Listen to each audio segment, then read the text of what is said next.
Okay, here we are today. Like I promised, the Waymaker, the 450 Bushmaster. Okay, now remember I talked about the lock on the case. This is a good example because I haven't opened this in probably 5 months, since before deer hunting season last year.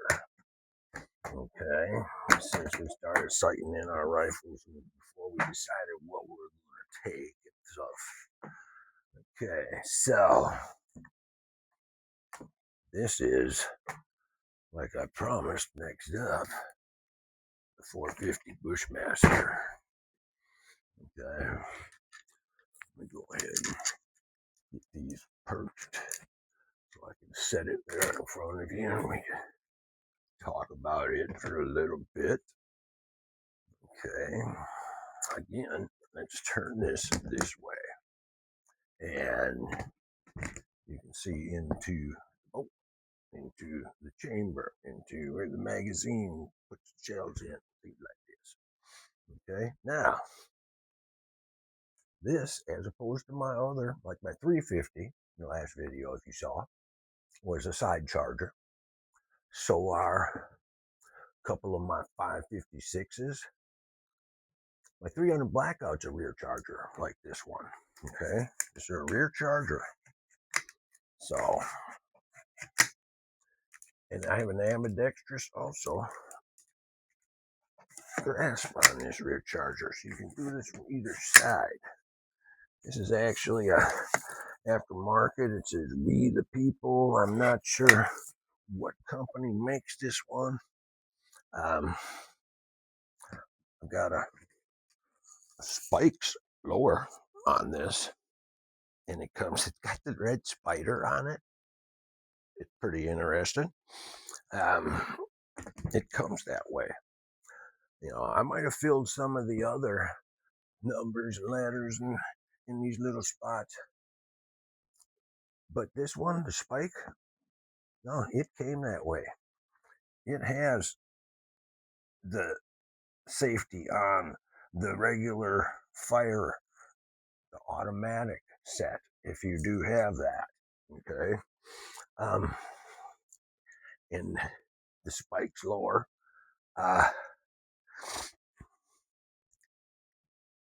Oh, anyway, I have what I was going to talk about lower. Okay, it's a little bit different. So is the upper receiver. We'll get to that in a second. I've got some pins, easy pull stainless pins on it, and the magazine release, and I got a bigger, larger bolt catch over here. But I have this Rise Armament drop-in trigger in here, and this is a gold do tread on me model or something. I believe it's maybe a 3.5 pound pull. You see, the whole idea is the mil spec triggers that come in the little kits that you go ahead and you put in these. They're military specs, okay? The drop-in triggers. Most of them have trigger pulls in the springs that amount to 6, 7. I've heard of up to 10-pound pulls on those things. Sometimes light as maybe 5, okay? But not as light as we like for shooting at the range or hunting or anything really. We want to lighten those springs up. So we put in triggers with springs that have 3.5, 3, 2.5, I have pound pulls on your adjustable bolt action guns for deer hunting, things like that. The Savage, like Dave's 308, Dave's 6.5. The 270 has those guns. I think he can adjust his trigger pulls down to like a pound and a half, maybe pound on the adjustable ones, I'm pretty sure. But he's got them adjusted very light, and it helps when you're shooting. It helps keep you on target, things like that. There's no jerk to your trigger pull, stuff like that. We worked through that stuff anyway after firing thousands of rounds in different guns through the So anyway, this is a gun I haven't fired thousands of rounds through because I tell you what, these 450 Bushmasters pack a punch. I don't like to shoot more than 40 or 50 rounds through it at a day at the range. That's enough. After that, you're wanting to put a little package, maybe wad up your jacket and throw it over your shoulder so you got a little more recoil on the back. Okay, because this thing kicks. It kicks real good. Kicks more than a 12 gauge shotgun does. Um, it's it's good. Now in the AR-15s, there's only two that are bigger. And actually, okay, there's only one that's bigger, and that's the 50 caliber Beowulf. Okay. Now there's also the 458 Socom, and you'd think that that's a little bigger than the 450 Bushmaster. No, the bullet is the same size. It's 45 caliber diameter, and it the brass looks different. It's actually a little shorter, but it's wider in the 458 Socom. So it's a different setup. Now I do believe that the rear of the brass where it grasps is the same as in the 450 Bushmaster, which makes the bolt interchangeable between the two. Okay. Now, on the other hand, the 50 Beowulf, I believe, is larger. So I'm not sure about that. You have to look at those closer. I do have some empty casings in the other room and stuff. I have to look that over for my own self. You tell me. Well, anyway, okay. So this is one of the biggest, hardest hitting doggone guns that we have out there. It's popping out shells at 2,200 feet per second, 2,000 to maybe 22, 2,300 even, depending on the loads and stuff. And so it's getting there as fast as the 350 Legend. Um, about the same as the 300 Blackout. Those suckers are all going about 2,200 feet per second to the target. And this thing with a 45 caliber, I mean, the impact, the velocity, the sheer takedown. This is a bear gun. You go bear hunting with this at 200 yards. Oddly enough, at 200 yards, this thing's pretty doggone accurate. I like it. In fact, it's one of my favorite. When I first got it, and we put these other stocks on it, the stocks that came from it, I can't remember the name of the company, and I don't want to tell you right now because I'd be degrading the whole doggone place. It's horrible. They had a bad design. You'd put the butt up here in your shoulder, right? And shoot. Well, the stock would collapse into the buffer tube. It didn't hold its position when you clicked it back in the notch like they're all supposed to. All right. And you should know this if you built your own or have one of these AR-15s of any caliber. No, this thing, on the other hand, would collapse with a big shot like this. Even the 350 Legend did it. I had one on each of the guns, and I had to take them off and put them. I've got a different stock for the 350 Legend, and I got this regular solid stock that's never going to collapse again on the 450. Because when that scope hits you in the face, you're going to end up with a scar, like I have a couple of them, unfortunately. So I'm just saying, okay, that's what's going to happen. Let's put this back on safe. I don't know. Okay, now remember, I haven't picked this up in 6 months. It's one of my favorite guns. I've been waiting and waiting to build up to this, to show you this. I love this gun. And the whole idea, see, I know nobody's touched it because I had that lock on my case and where I store it and everything. It's the same as putting it in a safe, you know. On the other hand, even if Dave's got his safe open, and got friends over, he doesn't know if anybody touched it, moved the trigger safety. Jacking a shell in there would be the horrible thing, you see, and you end up having a loaded round in there and you don't know it. Okay, well, that can't happen unless it's your own fault this way. This is the only way it can happen, is if I did it myself because I locked it when I got done using it and I hadn't unlocked it until now. So and nobody else knows the combinations or anything to any of them. So, okay. All right, just saying. That's one little thing there. Now, here's another thing I'd like to point out. Sure, we shoot at 200 yards a lot, so got the 6x24 scope on it, of course, right? I mean, that's like I said, a 6x9 isn't going to cut it. Even your what 4x16s, even the real clear ones, they're okay. They're still not going to really cut it down at that range. The 6x24s, we're getting to the point, Dave and I, we'd like to maybe zero in a little more. So, I got that 12x60. That Texas Precision Optics, they also make a 5x40. And I think that would be really sharp to try out. It's a little less expensive than the 12x60 was. Not much, maybe $50, but $50 is $50 too. And it's plenty, 40 be plenty for your 200 yards. I got the 12x60 thinking that maybe Dave and I are even going to pop up and shoot at 300, 400, maybe 5 sometime. We can't find a 500-yard range yet. We know some guys who live out in the country and have a little land. They don't have 500 yards. Now, we'd have to shoot across their land and onto the neighbor's property a couple hundred yards to get that distance. At one time I had that opportunity. My land I could have done from. I had a quarter mile, and then behind me there was another good half mile of nothing but cornfield. We could have set a target up anywhere during the season when the corn wasn't so tall that you couldn't see the target. But other than that, I'm just saying, yes, we could have shot 500 yards there, and I don't have that opportunity anymore. We're still looking for it. Every place that we used to go shooting, there's different people there now. They're not the same owners. They're not the same people. They don't want you shooting anymore.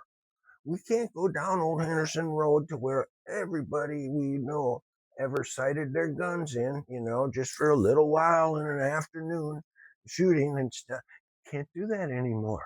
The adjacent property owners are different now, and they're right on top of you immediately if you hear the first gunshot and everything, and they're there and ready and kicking you out or calling the cops if you won't leave, and stuff. So no, they don't allow that anymore. It's weird. All out in the country where I used to live. Here's something that I didn't know, but I found out from some of the neighbors. We used to shoot all the time. We're talking what, 25 years ago, 30 years ago, 35 years ago. All the time. Anytime you wanted to, round the clock. You live out in the country and you own a little bit of property, 10 acres, something like I had, 40 acres, that kind of thing. So we shot all the time. Never a problem. Nobody ever said anything ever. Now I've heard from people who live there and stuff. You shoot once and somebody's calling the cops and they're riding around finding out where that shot came from. I mean, really, you're out in the country, you own property, you can hunt on your. What are you talking about? You can't shoot guns on your property. That doesn't make any sense to me anymore. Things have changed. So, we go to the shooting range. So, and thank God, thank the DNR here in Indiana, where they offer that to the public for free, by the way. Doesn't cost a penny to go. Well, it does because you got to buy your own shells and gas to get there. That doesn't cost. The DNR does not charge you to come in there and shoot. Yes, they have a few rules. They don't want you strutting around like you're cocky and showing your hand, carrying your handgun and stuff like that, and getting an argument with some things like that. No, only the DNR guy should have the handgun in there in their property, right? Who's enforcing, and a few other little things, not too much. The rules all make common sense. There's not a single one that doesn't, or oddly enough, here in Indiana, we don't pretty much abide by rules that don't make any sense. So I'm sorry to say that that's just us. You know, I don't know if everybody feels like that, but me and my friends. Anyway, so getting back to this 450 Bushmaster.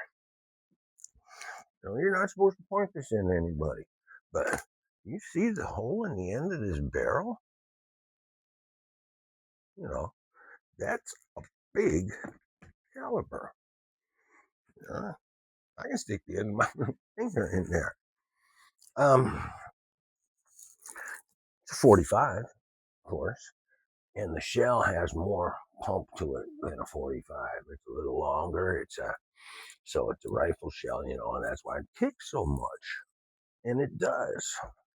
So I've got the rear charger on here, the rear advance button, okay, and what that is, okay. See the dust shield pops open on these semi-automatics that have rear chargers. It keeps them clean, more or less, is all it really does. Which is great for it being a service weapon in the Army, you know, Navy, Marines, whoever used them in our services. So, you know, that was pretty nice. Uh, the other thing is, why did we issue these to our servicemen? Why do they use them? Maintenance. They can keep these clean. They can work on them, stuff like that. So things are interchangeable. If you have some extra parts, one of the guys in the troop or whatever, boom, you can fix them all. You know, the magazines you throw back and forth to your buddy and stuff. He's got the same caliber. He's got the same load. He's got the same magazines. That type of thing. You know, so and they're quick. Obviously, in the service, they got full automatics. These are just semi-automatics that we build. You know, and oddly enough, they do some things now. They have safety selectors and stuff. They can make them shoot fully automatic. It's pretty odd. The bolts are usually cut so they could turn into full automatics. All you have to do is tinker, the trigger system and stuff needs to be dealt with a little bit. It's your recoil, your reset on the trigger after you fire. Okay, to make it fully automatic. Obviously, then there's no reset catch there, so it would just, Anyway, so the thing is here too, okay? Like all my other AR-15s are of a caliber that are interchangeable. Like I was telling you, 556 is 300 Black Ops, 350 Legend. This one isn't because this is a larger bolt. It's got a larger hole, larger diameter inside that barrel. You know, Another thing is these shells are so large that the magazine is a single feed. Okay, magazine right here, is there shelling any even one? No, I got a 4 and a 5 sheller, 4 round, but it's a big bore. Actually says right on there, and it's just a single stack. Whereas when you fill your 556, your 300 Blackout, your 350 Legend, the diameter's thinner and they're double stacked, stagger stacked down your magazine. And so, oddly enough, did you see that 4 round magazine that held 4 rounds for this 450 Bushmaster? It's the same length as a 10 round magazine for either any of the other rounds. In the 556, like I said, 300 or the 350. So that's the difference. So anyway, this is mine. And if you're doing a home defense type thing, why you've got your laser sight, and I mean, this will actually probably have as much knockdown power and be as tough as your 12 gauge shotgun would slug you. I mean, it's not quite as large of a bullet, but it's probably going to go through more. You know, I don't doubt that I could stop a car coming down the road with this gun. I don't doubt that one bit. Shoot right into that engine and lock it up right there. Uh, I mean, I don't know. I haven't done that. We don't want to try, right? That's not really home defense if you run out into the road and start shooting at cars. Of course, it all depends what they just got done doing in your house. And anyway, yeah, you know, I'm sorry. So that's it. This is the 450 Bushmaster, and when we take it up to the range, you're gonna hear it go boom, because it really does. Now, like I said, I've got like a spike slower on it. This is a Bear Creek upper receiver, and I think they're around. It's around 300. It's got the 18-inch barrel. It's got the original flash hider that came on it. Now, I've heard aftermarket. I've seen them too actually on the web. They have these muzzle brakes for the end of this that's supposed to reduce quite a bit of recoil. And I'm tempted to try it. It's like $250.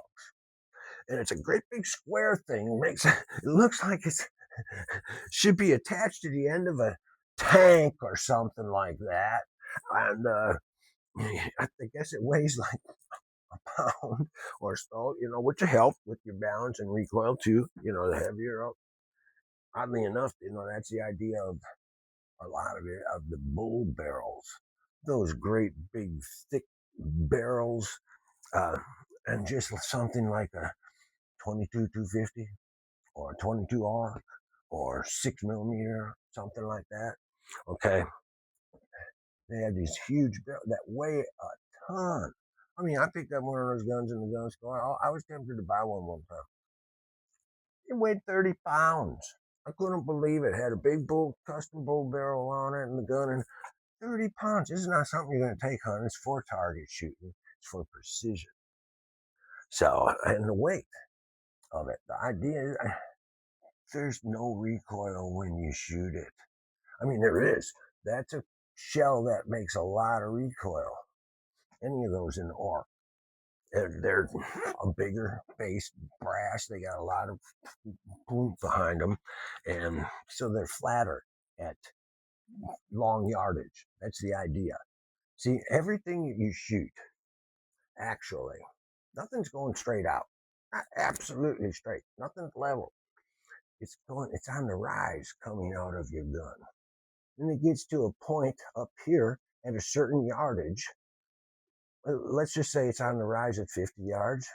It gets to your 100-yard height, and then it starts dropping at 200 yards. Especially these guys that they're sighted in at 100 yards. Well, in that yard, before it gets to that 100 yards, it's on its rise. Now, longer distances, it's already peaked and it's starting to drop a little bit. Okay. Now, that may be negligible, but it still exists. It's still not a flat plane when it comes out your gun barrel and hits your target. That's not happening. Okay, oddly enough. So if you can perceive that and understand that, it also helps you zero in on your target at a certain yardage away. Okay, everything's not going to be exactly at the yard that you're shooting at a target range. We're shooting at 200 yards. Every shot we're taking is 200 yards, right? Or if we're down at the 100, they're all 100. I mean, okay, when you're out in the woods and you're shooting a deer, a bear, a moose, you can take this moose on easily. And I'm telling you what, you've got to judge your range unless you have a range finder with you, which for long distance shooting out in the hills and the mountains, I'm sure they do. They take a range finder so they'll have an idea. They'll know much better than taking a guess, because your bullet is going to hit at a different spot due to that range. And you got to know that. You can adjust that. You decide, you get the feel for that with your own gun. when you're shooting your own gun. So, for a while, I mean, it takes a while, you know, whether that be, a month before hunting season or maybe it takes 10 or 20 years. Who knows? It takes a while to get the feel for everything, you know. So, just saying, just saying a couple of things that, knowing stuff. So, anyway, I love this solid stock on a heavy hitting gun like this. I also have a nice little leather recoil pad on the back. Like I said, I got the 6x24 scope. And like most of them that I like, now this is, oddly enough, this is an adjustable length cantilever scope mount. So, I don't want too much delicacy on a gun that hits so hard either.